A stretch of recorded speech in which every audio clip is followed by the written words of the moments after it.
راكش إلى مدينة بن قرير حاضرة إقليم الرحامنة الذي يشهد مشاريع هيكلية كبرى في خدمة التنمية والتكامل الاجتماعي والتحفيز الاقتصادي.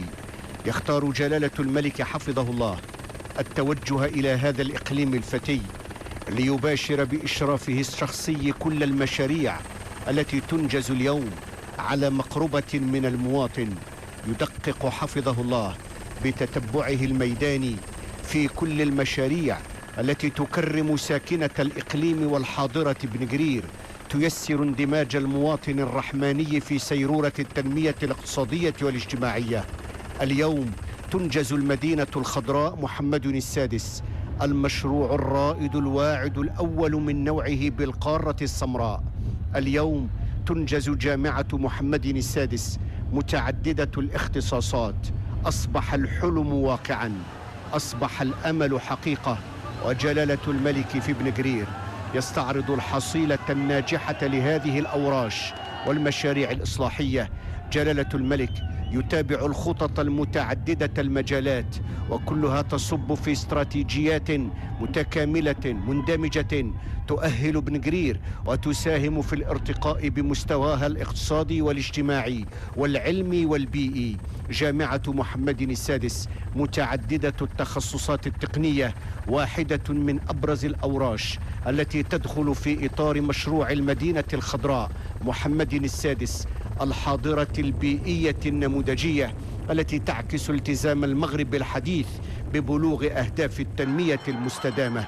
جامعة محمد السادس ببن قرير إنجاز كبير ومدخل أساسي للدفع بقاطرة التنمية الاقتصادية والاجتماعية بهذا الإقليم الفتي الذي يشع ولاء ويسطع محبة وتجاوبا صادقا وحبا غامرا وتأييدا مطلقا لكل الخطوات المتلاحقة على درب النهضة والتنمية المستدامة التي يقودها جلالة الملك. مشاريع من أجل تطوير والنهوض ببن قرير وإقليم الرحامنة وتقوية هياكله وبنياته والرفع من شأنه وتوفير الكرامة لساكنته وتعزيز إسهامه في التنمية المحلية وجعله فاعلا في محيطه الاقتصادي والاجتماعي. مشاريع مرتكزها قرب دائم من المواطن، تدخل في كل مجال، ارتباط بالتنمية في كل تجلياتها الأفقية والعمودية.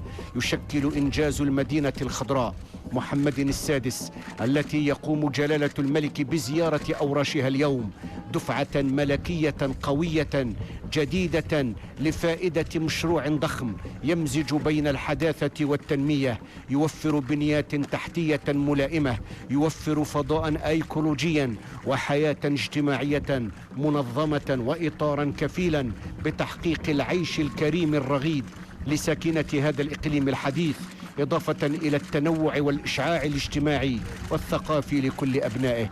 كما تنمو المدينة الخضراء حول مركز محوري هو جامعة محمد السادس متعددة التخصصات التقنية التي ستكون من بين أرقى الجامعات على المستويين الوطني والدولي، كما تمثل صرحا أكاديميا كفيلا بالارتقاء بالمغرب إلى مراتب متقدمة في مجال البحث العلمي، وهو ما يجعل من بن قرير حاضرة بيئية بامتياز وصرحا تعليميا رائدا منفتحا على التطور والتقدم، وهو ما يجعل ساكنة الإقليم مرتبطة أشد ارتباط بأعلى مراتب التحديث والتجديد والتغيير. تنمو المدينة الخضراء محمد السادس بضواحي بن قرير حول مرتكز أساسي هو جامعة محمد السادس، والتي تشكل قطبا علميا وثقافيا وتكوينيا رائدا بجميع المقاييس. جامعة محمد السادس رهان وتحد كبير في تطوير مجال البحث العلمي.